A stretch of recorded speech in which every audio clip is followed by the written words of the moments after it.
আজকে আমরা কমলা দিঘি দেখার জন্য কালাইয়া থেকে মোটরসাইকেল যোগে রওনা হলাম পূর্ব কালাইয়ার কমলা দিঘির পারে। তো পূর্ব কালাইয়ার এই সড়ক দিয়ে সোজা না গিয়ে আমরা বাম দিকে প্রবেশ করলাম। এই সড়কটা এখনো কাঁচা। তো দেখতে দেখতে আমরা অনেক দূর চলে আসলাম। এইখানকার সড়কের নাম কি বা এই এলাকাটা সড়কের নাম কি, এগুলো মূলত এখানের যারা স্থানীয় তারাই বলতে পারবে। তো দেখতে দেখতে একটা সুন্দর মসজিদ দেখলাম লাল রঙের। যারা এই মসজিদটি চিনেন কমেন্টস করতে পারেন। তো আমরা এই মুহূর্তে আসছি কমলা দিঘির যে পশ্চিম পার সেই পারে। তো আমরা এই সামনেই নেমে যাব। আমাদের হাতের ডান পাশেই কমলা দিঘির পশ্চিম পার।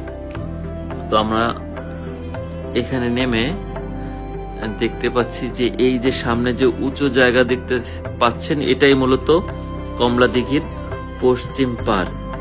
এবং এটা যে একটা পুকুর ছিল তার লক্ষণ হলো এই যে উঁচু জায়গা, পুকুরের পার যেরকম উঁচু থাকে সেই এই জায়গাগুলো ঠিক এই উঁচু। এবং লোকজন এই উঁচু পার কেটে পথ চলার জন্য এরকম কেটে নিয়েছে। তো দেখতে পাচ্ছেন কমলা দিঘির পাড়ের পশ্চিম পার। তো আমরা এখান দিয়ে যাচ্ছি। এখানে প্রচুর বসত বাড়ি আছে বর্তমানে। এই যে উঁচু পার, এটাই মূলত কমলা দিঘির একটা পার, দিঘির পার। এটা হলো পশ্চিম পার। গাছপালা বসত বাড়িতে পুরো ভরপুর। আর এই যে সামনে খালি জায়গা, এটাই মূলত পুকুরের অংশ, অর্থাৎ যে তলদেশ পুকুরের, সেই তলদেশ। এখানে এখন 12 মাসে বিভিন্ন প্রকারের ধান ফসল, অন্যান্য ফসল হয়, গবাদি পশু।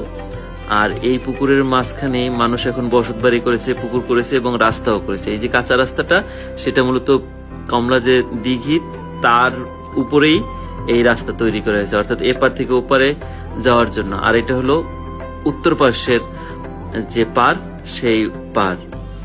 তো এখন আর সেই দিঘি বলতে যা বোঝায় তা না, কারণ দিঘির মধ্যে এই যে এরকম রাস্তা, পাকা বিল্ডিং দিঘির মধ্যেই, কিচ্ছু করার নেই। এটাই বাস্তবতা, এটাই দিঘির মূল অংশ।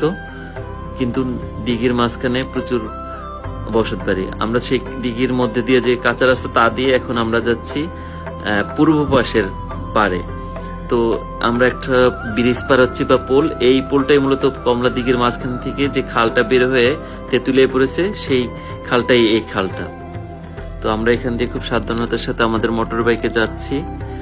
এখানে একটা মাদ্রাসা আছে, আপনারা যারা এখানকার স্থানীয় আপনারাই এই মাদ্রাসার নাম বলতে পারবেন। তো দেখতে দেখতে আমরা চলে আসলাম পূর্ব পাশে। এই যে হাতের বাঁ পাশে, এগুলো মূলত দিঘির পার। এবং এখানেও মানুষের প্রচুর বসত বাড়ি, গাছপালা। দেখে আসলে উপায় নেই যে এটা এক সময় বড় দিঘির পার। এরা যারা এখানে সচরাচর আসে তারাই আসলে বুঝতে পারবে যে এটা এক সময় ঐতিহাসিকভাবে দিঘির পার ছিল। এখন প্রচুর বসত বাড়ি। সুন্দর মসজিদ হাতের ডান পাশে, এটাও সেই দিঘির জায়গার উপরে। তো এই ছিল আমাদের ছোট্ট কমলা দিঘি পরিদর্শন। তো বিস্তারিত তথ্য থাকা সত্ত্বেও সময় স্বল্পতায় আর কিছু বললাম না। পরবর্তীতে এই কমলা দিঘি নিয়ে আমরা একটা পূর্ণাঙ্গ রিপোর্ট করব। তো আপনাদের সময় সুযোগ হলে কমলা দিঘির পার ঘুরে দেখতে পারেন। আমরা আছি এখন কমলা দিঘির পূর্ব পারে।